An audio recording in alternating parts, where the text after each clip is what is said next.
오늘 하나님과의 관계를 회복하자라는 말씀의 제목으로 함께 은혜 나누겠습니다.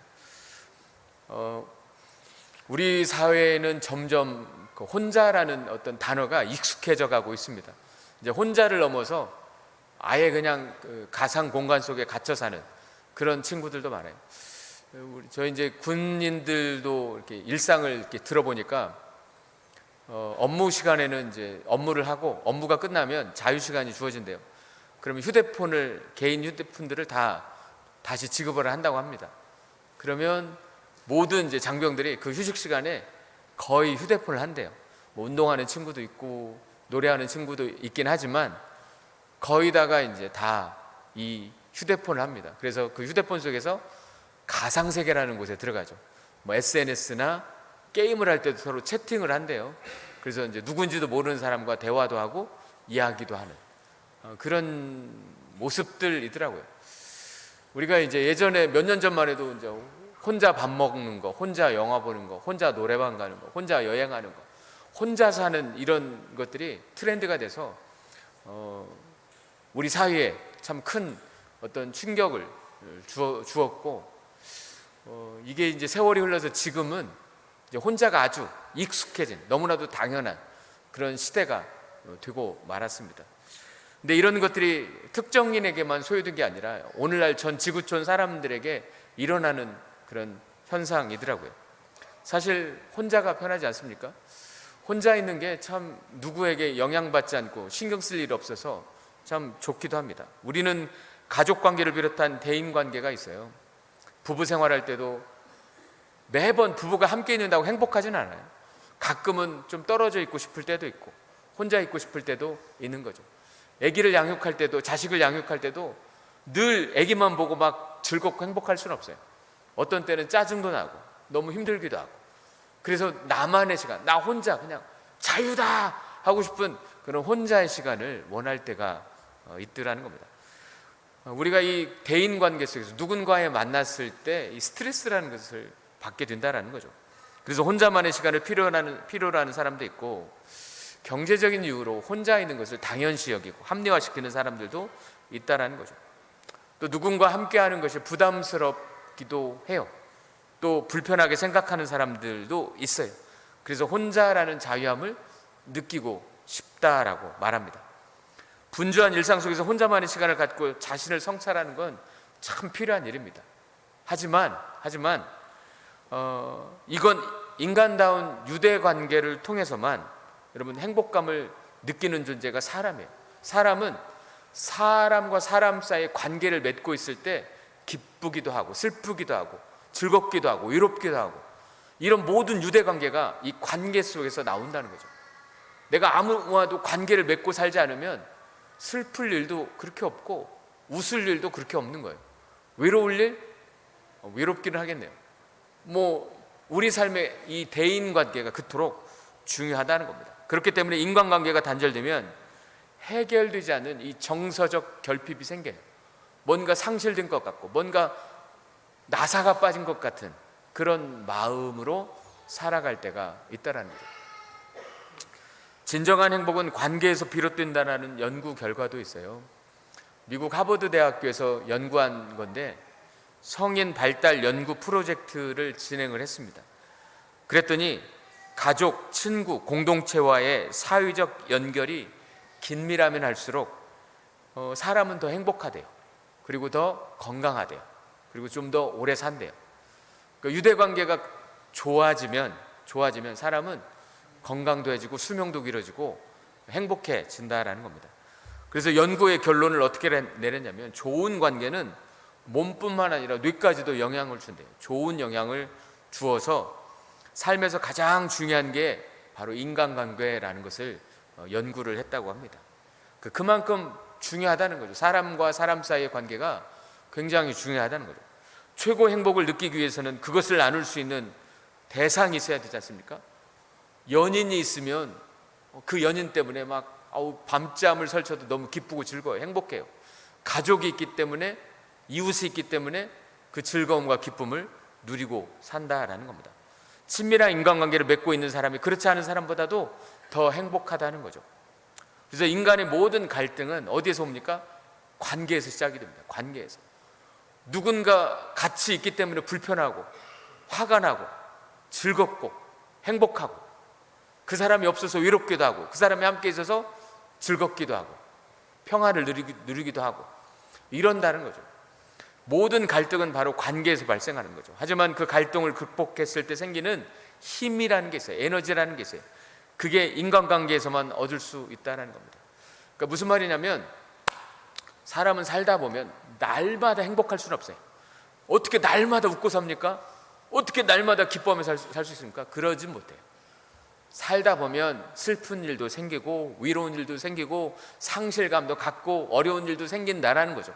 그런데 그런 삶을 살면서 이 관계를 회복해 가는 게 사람이라는 거예요. 사람이 가진 어떤 특권과도 같고 책임과도 같고 능력과도 같은 겁니다.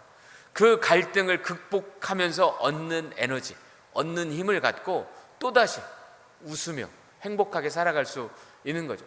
그래서 사람이 인간관계를 맺으면서 날마다 행복할 수 없지만 잃어버린 행복을 되찾을 수 있는 힘이 그 사람에게 있다는 거죠.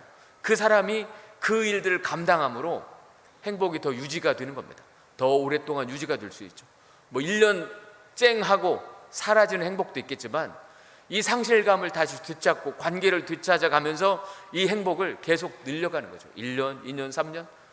그런 행복을 다시 되찾는 사람들은 평생 그 행복을 되찾고 살아가는 거고, 못 찾으면 거기서 쫑이죠. 끝나는 거죠. 여기서는 우리 행복 끝이야, 더 이상 아니야, 이런 삶이 될 수밖에 없다는 거죠. 본문에서 보면 한 부자가 등장합니다. 이 부자는 자식도 없고 형제도 없대. 혼자 외롭게 사는 사람이었어요. 그러다 보니까 쉬지 않고 일을 합니다. 악착같이 돈을 모아요. 열심히 돈을 모았어요. 그래서 막 많은 돈을 모았는데도 불구하고 만족할 줄 몰라요. 그리고 더 일합니다. 더 막 열심히 일합니다. 악착같이 일합니다. 그 더 많은 수고를 아끼지 않았다고 그랬어요. 그렇게 해서 이제 큰 부자가 됐습니다. 그리고 나서 자기 인생을 되돌아보니까 결국 자기 삶을 돌아보면서 후회를 하더라는 거죠.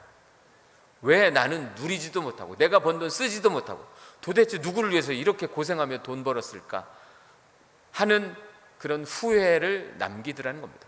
우리도 인생을 어느 정도 살다가 뒤를 돌아보지 않습니까? 그래서 이제 살만하면 좀 여유를 갖고 돌아보는 그런 시간들이 있다라는 거죠. 마찬가지죠. 이런 후회 속에서 이 부자는 자기의 삶을 그렇게 평가했다는 거죠. 그래서 전도자가 9절 말씀에서 함께 사는 삶이 얼마나 좋은지, 혼자 사는 삶보다 같이 사는 삶이 얼마나 좋은지를 설명하고 있는 겁니다. 그래서 9절에 혼자보다는 둘이 낫다라고 얘기합니다. 두 사람이 함께 일할 때에 더 좋은 결과를 얻을 수 있기 때문에 그렇다는 거죠. 혼자 하면 힘든 일도 둘이 함께 하면 그렇게 힘들지 않게 할 수 있다는 거죠. 그리고 해결하지 못할 일도 둘이 하면 해결할 수 있는 가능성이, 확률이 크다라는 겁니다. 그렇게 실패할 일도 두 사람이 함께 하면 해낼 수 있다라는 걸 말하고 있는 거죠.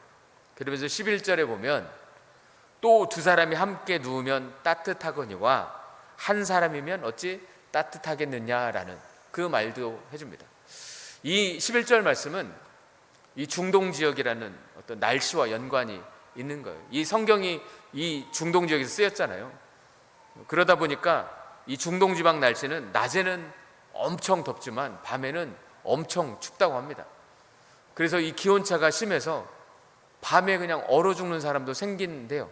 말도 안 되지만, 눈도 안 오지만 그렇게 기온차가 크다라는 거죠. 실제로 저 동남아에서 우리나라로 이렇게 근로하러 오신 분 중에, 동남아는 늘 우퉁 벗고 사는 그런 날씨잖아요. 근데 우리나라 겨울을 맞았을 때 그냥 얼어 죽었던 사람들이 있다라고 합니다. 그만큼 당시 여행객들에겐 침낭이나 담요 같은 게 없어서 덮을 것이라고는 겉옷밖에 없었어요. 그런데 날씨가 추워졌는데 이 겉옷만 이렇게 덮고 자면 얼어 죽을 확률이 컸다고 합니다. 그래서 그런 상황 하에서 이 본문이 이 11절 말씀이 쓰인 거예요. 두 사람이 함께 누웠다는 것은 서로 등을 맞대고 기댔다는 겁니다. 그래서 그렇게 자면 체온을 서로 느끼면서 유지하면서 목숨을 건질 수가 있었던 거죠. 그래서 혼자보다는 두 사람이 체온을 나누며 자는 게 훨씬 유리할 수밖에 없었던 거죠. 썬다싱이라는 책이 있어요. 그 책에도 보면 이런 비슷한 이야기가 나옵니다. 어느 추운 겨울날 눈보라가 몰아치는 길을 걷는 사람이 있었어요. 그는 곁을 돌아볼 겨를도 없었어요. 눈보라가 너무 매섭게 찌니까 자기가 한 걸음 한 걸음 떼기도 너무 힘들어서 앞만 보고 막 가는데 한참 가다 보니까 어떤 사람이 쓰러져서 죽어가고 있는 거예요. 가만히 보니까 숨이 붙어 있어요. 작은 숨이 붙어서 헐떡거리고 있는 게 보였어요. 그래서 고민을 합니다. 데리고 갈까 말까? 데리고 가다 보면 나 혼자 가기도 이렇게 막 힘든데 같이 가다 보면 서로 죽을 것 같다, 이런 생각이 들었대요. 그래서 그 길에 쓰러져 있는 사람을 내버려 두고 먼저 갔습니다. 그리고 한참 뒤에 그곳을 어떤 다른 사람이 또 지나가게 됐는데 그 사람을 본 거예요. 숨을 헐떡거리고 있는 사람. 이 사람도 막 고민에 빠졌어요. 데리고 갈까? 나 혼자 갈까? 그러다 결국 그래, 저 사람 숨 붙어 있으니까 데리고 가야지 하고 업었대. 업어서 이제 가는 거예요. 혼자 가는 길도 어려웠는데 업고 가니까 얼마나 더 힘들겠어요. 눈보라는 치고 땀은 삐질삐질 나고 막 앞길은 힘들고 그러면서 뻘뻘 땀 흘리면서 갔습니다. 한참을 가다 보니까 어떤 사람이 또 쓰러져 있더래요. 근데 그 가만히 보니까 그 사람은 얼어 죽은 거예요.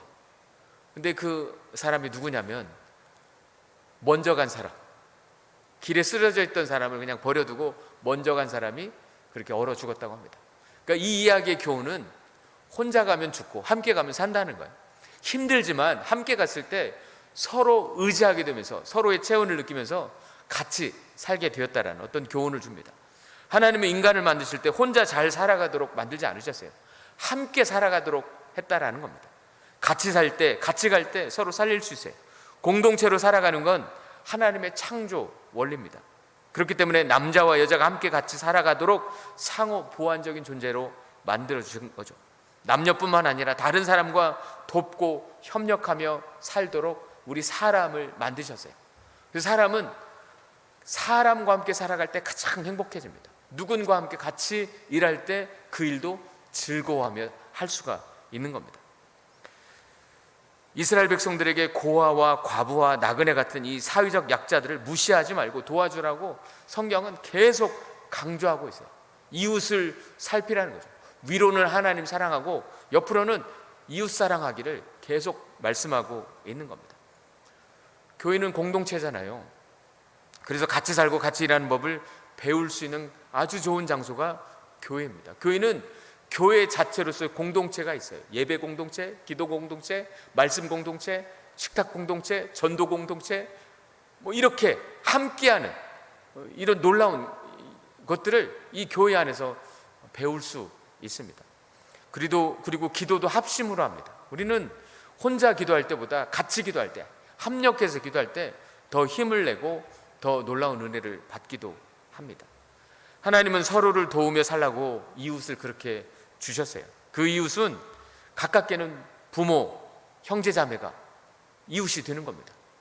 그리고 내 친구들이 이웃이 되고 또 우리 주변에 있는 사람들이 이웃이 됩니다.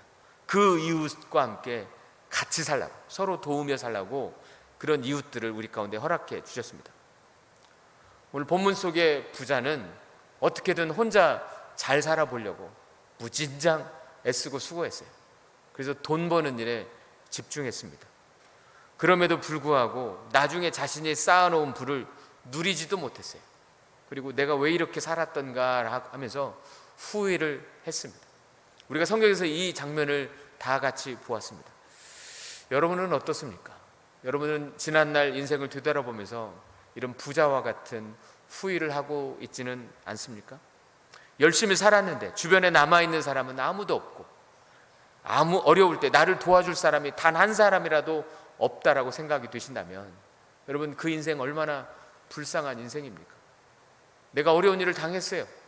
내가 상을 당했어요. 우리 집에 내 조문하는 사람이 아무도 없다면 그 참 불쌍한 사람이고, 내가 어려움을 빠졌을 때 나를 도와줄 수 있는 사람, 내가 손을 내밀어서 도와달라고 할 수 있는 사람이 아무도 없다라면 그 얼마나 불쌍합니까? 교회에서도 이렇게 30년, 40년, 50년 같이 신앙생활 같이 하는데 정말 내 집에 어려운 문제가 생겨서 기도 부탁할 수 있는 사람이 아무도 없다면 그 사람이 신앙생활을 정말 잘한 사람이겠습니까? 불쌍한 사람이지. 여러분, 하나님은 함께 살아가라고 우리 가운데 이웃도 주고 가족도 주시고 성도도 허락하셨다는 겁니다. 여러분, 이렇게 세상이 더욱 각박해질 때에 우리는 사랑으로 서로를 더욱 돌보아야 합니다. 함께 사는 게 얼마나 기쁘고 행복한지를 세상에 보여줄 수 있는 사람들이 성도예요. 우리 하나님으로부터 그런 사랑을 받았고 의무를 받은 겁니다. 세상 사람들이 성도를 봤을 때, 여러분을 보았을 때, 함께 사는 게 저렇게 기쁜 일이구나, 즐거운 일이구나, 도전을 줄 수 있는 사람이 바로 성도라는 겁니다. 이 성도의 삶을 우리가 마땅히 살아가고 있을 때 세상은 행복해지게 되었습니다. 가정이 행복해지기 시작합니다. 이웃이 행복해지기 시작합니다. 교회가 행복해집니다. 나라가 행복해지는 겁니다. 사회가 행복해지는 겁니다. 하나님은 무엇보다도 하나님과 우리의 관계가 회복되기를 가장 원하시는 분이에요. 왜냐하면 하나님과의 관계가 회복되면 사람과의 단절된 관계도 회복되기 때문입니다. 하나님은 사람을 만드셨어요. 그리고 인생 매뉴얼을 주셨어요. 하나님께서 주신 매뉴얼대로 살 때 사람은 가장 행복하게 살 수 있습니다. 근데 그 매뉴얼을 떠나서 살면 사람은 불행해지기 시작합니다. 하라고 하는 일, 하지 말라고 하는 일이 분명히 있어요. 하나님께서 명령하신 그 일대로 살아가는 그 사람이 행복할 수 있는 겁니다. 근데 그런 삶을 살지 않으니까 인간은 불행해지기 시작한 겁니다. 사람과 공동체에서 단절된 사람은 그가 넘어졌을 때 그를 붙들어 일으킬 자가 없는 사람인 거죠. 결국 화를 당하게 되어 있습니다. 더욱이 하나님과 단절이 생기면 안 돼요. 관계가 회복돼야 합니다. 하나님과의 관계가 회복되어야 모든 인간관계는 제자리를 찾아가는 겁니다.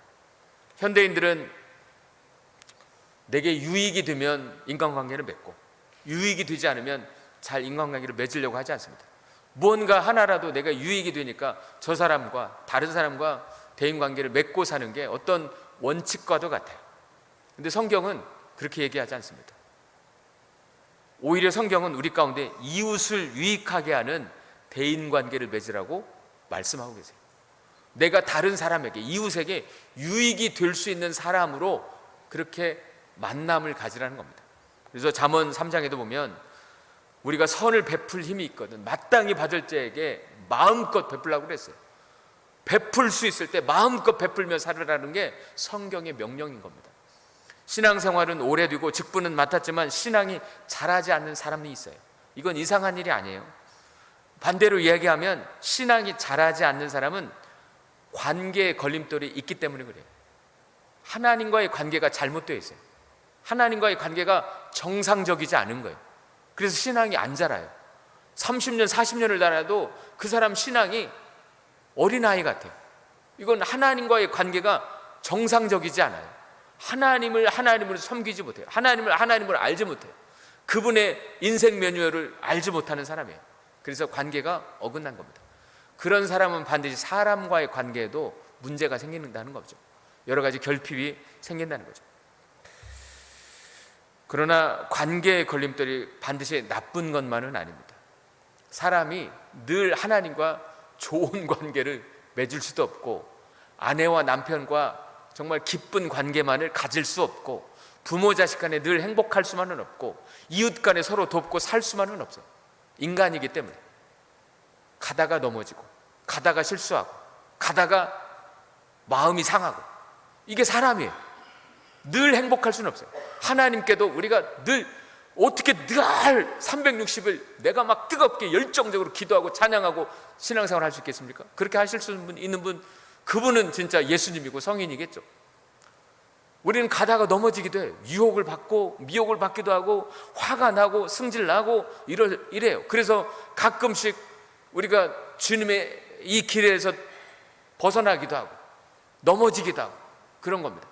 그런데 이 관계가 깨졌을 때, 이 관계가 틀어졌을 때, 이 걸림돌이 생겼을 때 우리는 잊지 말아야 할 하나가 있어요. 하늘에서 내려오는 이 생명줄은 변함이 없다는 거예요. 불변하다는 거죠. 계속 우리를 붙잡고 있는 거예요. 그래서 우리가 다시 방향을 돌이켜서 그 생명줄을 붙잡기만 하면 우리는 일어날 수 있어요. 관계가 회복되는 거예요. 하나님과의 관계가 회복되고 인간적인 관계들이 회복되어져 나간다는 겁니다. 이렇게 회복의 관계가 계속 되어지는 사람들은 기쁨도 행복도 계속 연장이 되는 거예요. 즐거움, 가정에서 기쁨, 행복, 인생의 즐거움과 기쁨, 행복 계속 늘어나는 겁니다.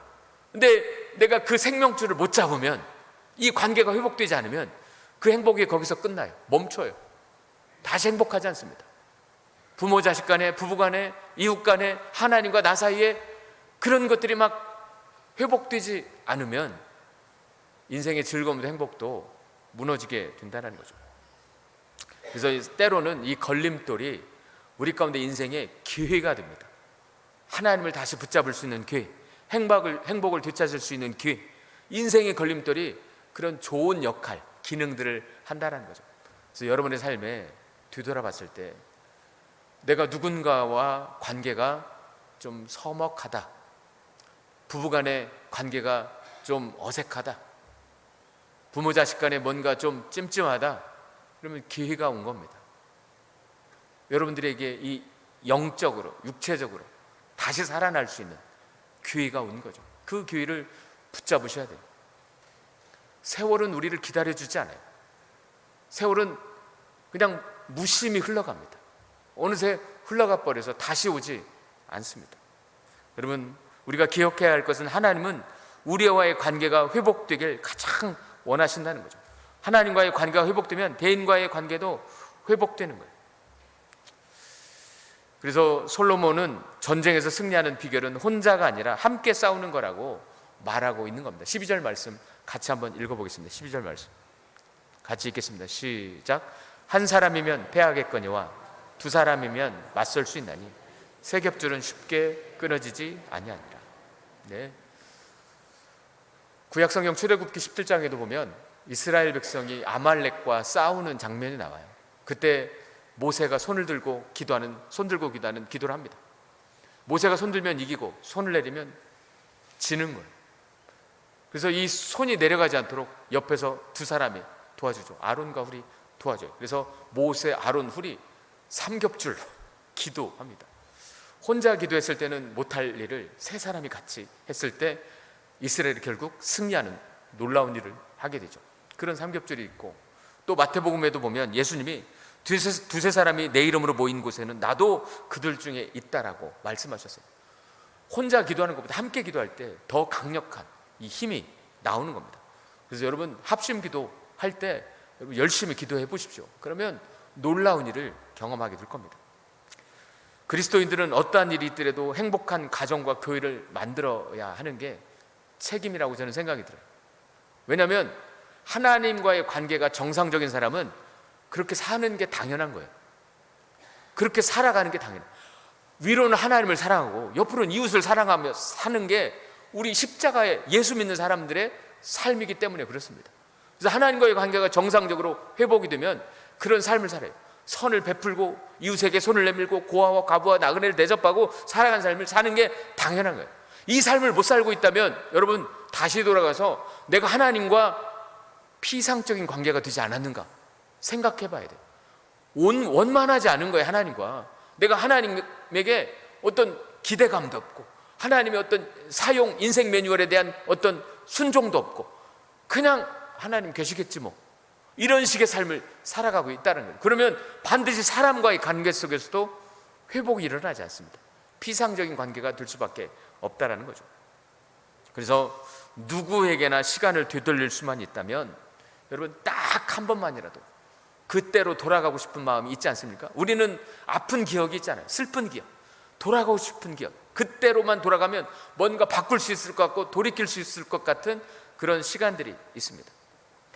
그때 그 일이 일어나지 않았다면 내 인생 이렇게 꼬이지 않았을 것이라고 생각할 때도 있어요. 그래서 그때로 돌아가면 상황을 피할 것 같은 생각이 들기도 하지만 여러분 안타깝지만 우리는 돌아갈 수 없잖아요. 바꿀 수도 없어요. 이미 과거에 일어난 일을 우리는 수정할 수도 없고 고칠 수도 없고 바꿀 수도 없어요. 근데 사람은 그 과거에 영향받는 사람이 있습니다. 그때의 아픔이 현재 오늘도 자기를 못 일어나게 만들어요. 아직도 막 가슴 속에서 불이 난 사람이 있어요. 상실된 사람이 있어요. 그 과거가 계속 현재의 나를 지배해서 행복하지 않아요. 가족과 행복하지 않고, 부부가 행복하지 않고, 교회 와도 직장 가도 사람 만나도 행복하지 않은 사람이 있어요. 그 사람 비참한 사람이에요. 불쌍한 사람이에요. 이 사람은 하나님과의 관계도 지금 회복되지 않은 거예요. 그러니 나와의 관계도, 이웃 간의 관계도 불행할 뿐인 겁니다. 여러분, 과거가 현재 나에게 미치는 영향을 과거는 바꿀 수 없지만, 그러나 과거가 현재 나에게 미치는 영향은 바꿀 수가 있어요. 이게 기쁜 소식이죠. 과거의 사건은 되돌릴 수 없지만 현재의 삶을 바꿀 수 있는 힘이 우리 안에 있다라는 겁니다. 내 안에 계신 주님을 의지하고 나의 태도를 믿음으로 선택하시면 돼요. 내 안에 계신 주님을 의지하세요. 그리고 주님이 함께 하신다는 이 믿음으로, 여러분, 오늘 하루를 살아갈 때 내가 믿음으로 선택하며 살면 삶이 달라질 수 있습니다. 우리는 분명 하나님과 연결돼서 이 세상을 변화시키는 존재이기 때문에 그렇습니다. 이것을 아는 그리스도인이라면 삶의 태도가 달라지는 겁니다. 하나님과의 관계가 회복되고 온전한 사람은 아침을 맞이할 때 어떻게 맞이하겠습니까? 오늘도 하나님이 나와 함께 하십니다라는 이 생각이 가득 차요. 그래서 하나님이 기뻐하실 일이 무언가, 하나님이 좋아하실 일이 무언가 먼저 생각합니다. 내가 먼저 해야 할 일과 하지 말아야 할 일이 구분이 확 돼요. 내가 하나님을 의식하는 삶이 하나님과 온전한 관계로 시작되는 하루의 첫 번째 시간들입니다.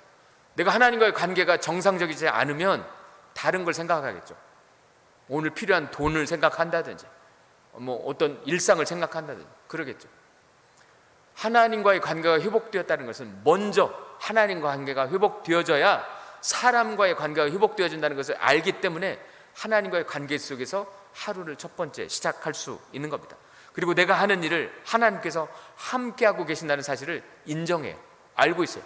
그래서 어떻게 하면 내 소명과 내 목표에 맞는 일을 할 수 있는가를 구분하고 살아요. 여러분, 이런 태도들이 과거의 영향 아래 살던 현재 삶을 바꿀 수 있는 하나의 힘이 되는 겁니다. 과거에 저 인간 정말 못 뛰었어요. 내가 맞았어요. 상처받았어요. 돈을 빼앗겼어요. 그것 때문에 내가 슬퍼하며 살 수도 있겠지만, 여러분, 주님이 내 안에 계시다는 것을 믿고 내 믿음을 선택을 하는 거예요.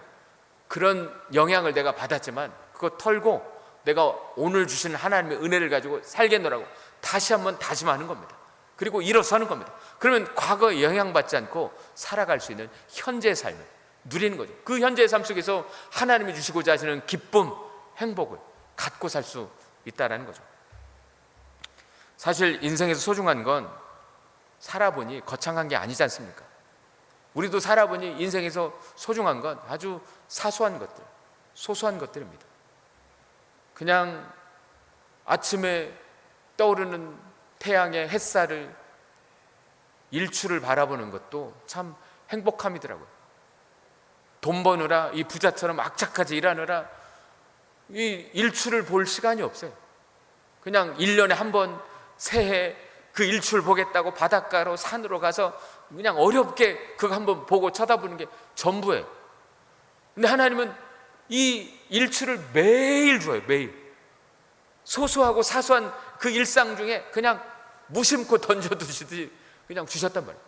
우리가 눈을 들어서 바라보기만 하면 그런 소소한 행복들이 내게 추억으로 남아있을 건데, 그러질 못하고 사니 우리는 다른 생각들을 하고 살아가지 않습니까? 수많은 저녁 노을이 얼마나 많이 지나갑니까?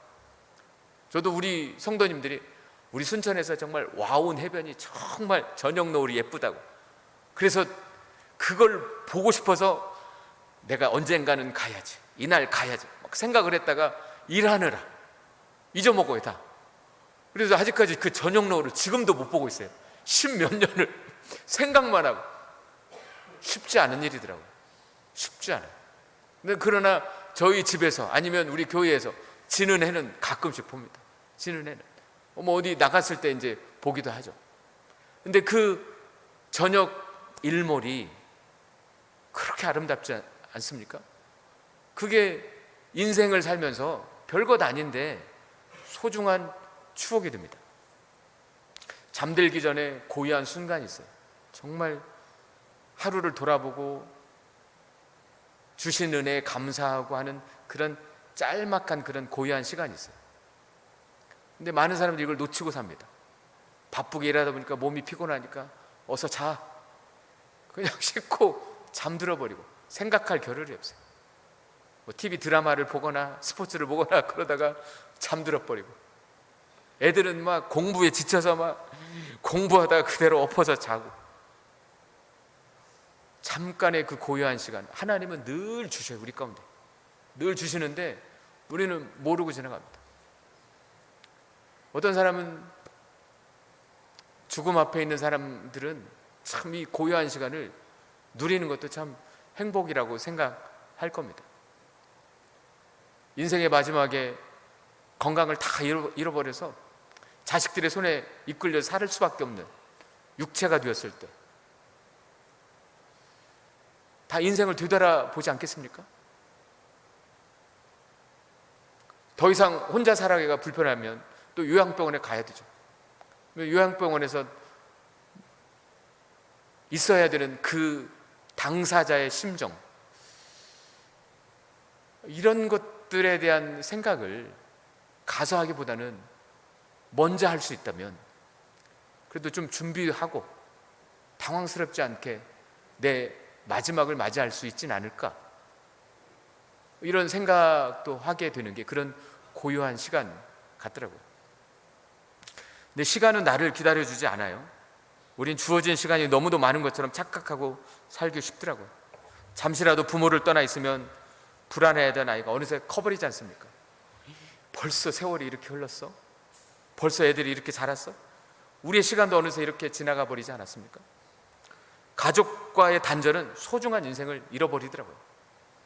또 함께 할 수 있는 공동체와의 단절도 결국 무너진 삶에서 일어나기가 어려워지는 겁니다. 교회 다녀도 이 관계가 없으면 참 삶의 어려움이 왔을 때 좀 쉽게 일어나는 게 참 보통 어렵습니다.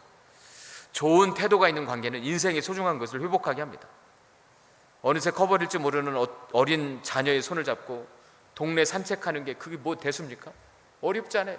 애들하고 놀아주는 거. 아이가 어렸을 때 4살, 5살 때 애들이 엄마 아빠를 찾을 때 그때 놀아주는 게, 그게 사실 생각해보면 어렵지 않은 일이에요.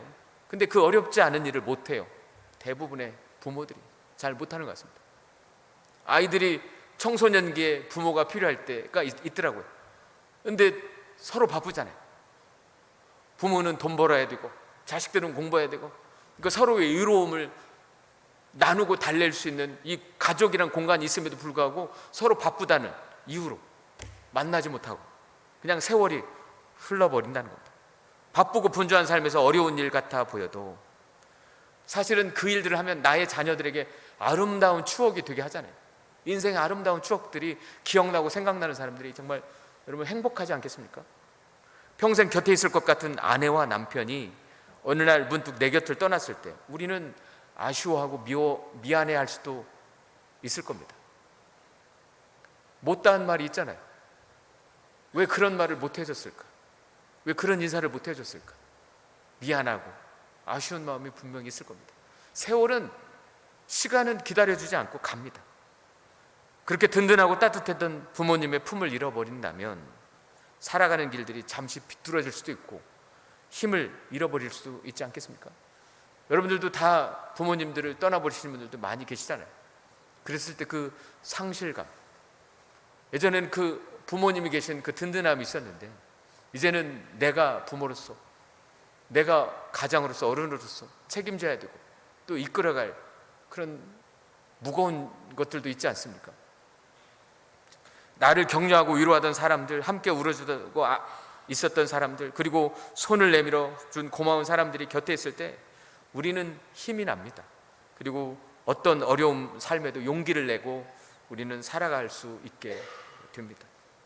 어떤 때는 내가 그런 용기와 위로를 주는 사람이 되기도 하고, 어떤 때는 내가 그런 용기와 위로를 받기도 합니다. 사람이 매번 용기를 내지는 못하잖아요. 나도 힘들 때가 있어요. 나도 넘어질 때가 있어요. 목사라고 늘 경건합니까? 목사라고 늘 성령 충만합니까? 외로울 때도 있고, 아파할 때도 있고, 슬퍼할 때도 있고, 눈물 날 때도 있고, 그러다가 또 주님 붙잡고 다시 주님과의 관계를 회복해 나가면, 주님 붙잡고 주님과의 관계가 회복되면 또 여러분과의 관계, 가족과의 관계가 다시 회복되는 거예요. 손을 내밀어 사는 사람, 선을 베풀 수 있을 때 마음껏 베풀라는 그 말씀대로 용서도 하고 위로도 하고 사랑도 하고 살아가게 되는 겁니다. 제가 자주 드리는 말씀이지만, 친한 사람끼리 서로 좋다가 등 돌릴 때가 있잖아요. 마음이 상할 때도 있고, 화가 날 때도 있고, 오해가 생길 때도 있고. 그러면 이대로 사시겠습니까? 그럼 그 사람은 이 성경에 나온 본문의 사람 같은 사람이에요. 불행해요. 그 인생이 불행한 겁니다. 관계가 깨졌기 때문입니다. 인간관계가 깨진 이유는 하나님과의 관계도 깨진 거예요. 하나님의 그 인생 매뉴얼을 잃어버렸어요, 잠깐. 근데 하나님의 인생 매뉴얼을 다시 되찾으면, 하나님과 관계가 회복되면 노력합니다. 쉽진 않죠. 노력이라는 걸 하잖아요. 내가 손해보는 것 같고 내가 잘못 없는 것 같아도 내가 먼저 손을 내밀게 돼 있어요. 그게 정상적인 성도의 모습이라는 거죠. 정상적인 하나님의 사람이라는 거죠. 내 이웃을 사랑하라는 주님의 명령에 순복하는 겁니다. 그래서 손해보는 것 같고 내가 잘못한 거 없어, 억울한 것 같은데도 주님께서 말씀하신 그 사용 매뉴얼대로 먼저 손을 내밀고 도와주고 섬기고 같이 있어주고 그런 삶을 살아가게 되는 겁니다. 그게 바로 성도, 정상적인 관계가 회복된 저와 여러분들의 모습이라는 거죠. 여러분, 가장 소중한 것을 여러분 지켜내실 수 있기를 바랍니다. 소중한 사람들과 여러분 함께 하십시오. 가족과 함께 하는 것 정말 소중하지 않습니까? 하십시오. 같이 정말 가족끼리 즐거운 추억, 행복한 추억 만들어야 됩니다. 만드셔야 됩니다. 근데 잊지 마셔야 되는 건 가족 구성원들을 위해서 기도도 해주십시오. 인생의 즐거움만으로는 한계가 있어요. 우리도 인생 살다 보면 우리 힘으로 안 되는 것들을 얼마나 많이 만나는지 몰라요. 내 마음 같지 않은 일들이 굉장히 많습니다. 그렇기 때문에 그들을 위해서 기도하셔야 됩니다. 하나님의 손이 함께 해주시기 위해서 기도하시고, 내가 하나님과 관계가 정상적인 것처럼, 회복된 것처럼 내 가족들도 하나님과 관계가 회복될 수 있도록 기도하셔야 됩니다. 그렇지 않으면 이 행복은 여기서만 끝나는 겁니다. 우리 영원한 행복을 누려야 되지 않겠습니까? 영원한 행복, 저 천국에서 함께 행복할 수 있어야 되지 않겠습니까? 여러분, 혼자 잘 살아보겠다는 이 부자처럼 살지 말고 하나님과 관계가 회복된 성도가 되어서 인생에도 사람들과 아름다운 관계가 되는 그런 삶을 살아가실 수 있는 저와 여러분들 되기를 우리 예수님의 이름으로 축복합니다. 그런 인생 속에서 여러분 좋은 관계, 하나님과 먼저 관계를 회복하시고 그다음에 사람과의 관계, 이웃과의 관계를 회복해가는 우리 모두가 될 수 있기를 간절히 축복합니다.